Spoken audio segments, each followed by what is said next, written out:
Japan sits on a tectonic fault line. But the earth beneath is not just moving. It is breathing. Beneath the temples and neon lights, magma stirs. Earthquakes and volcanoes share a dark secret. They are not separate events. They are the same heartbeat. A heartbeat that can skip. And when it skips, the ground splits. In 2011, the world watched Tohoku.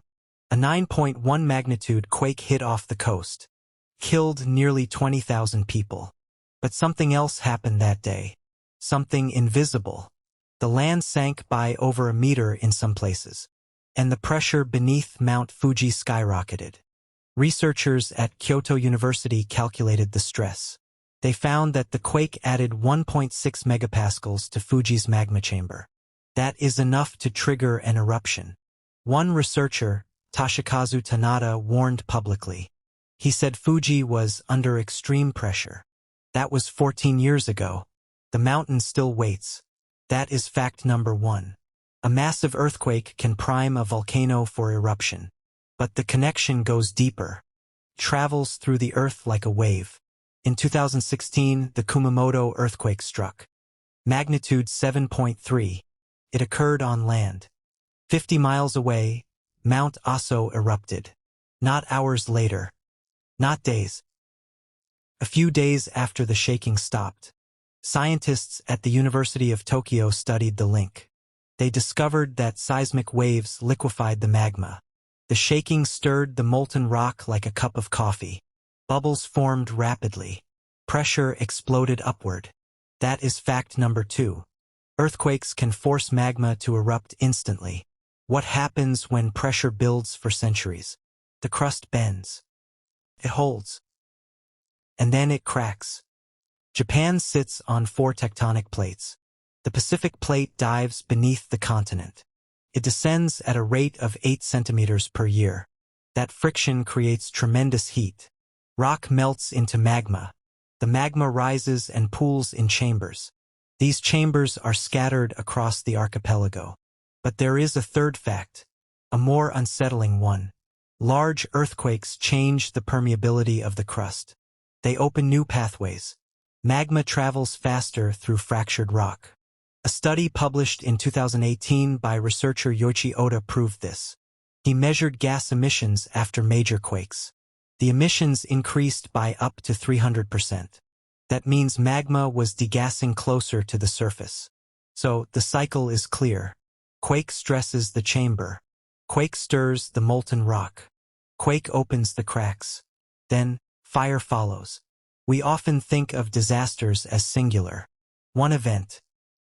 One cause. One consequence. But Japan's geology tells a different story.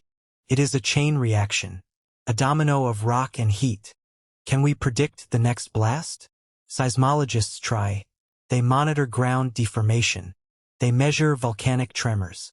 They track gas output. But the signals are noisy. The Earth is not a clock.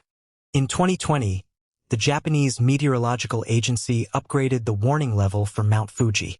It was a quiet change. But experts knew what it meant. The pressure had not gone away. It had simply settled. Waiting.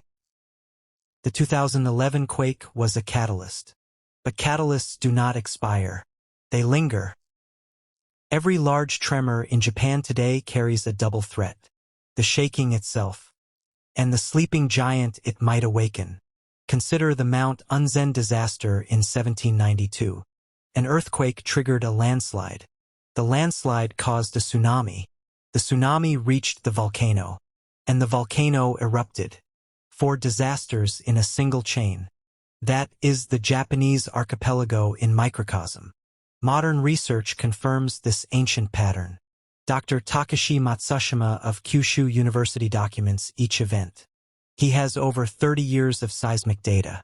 His records show clear temporal links.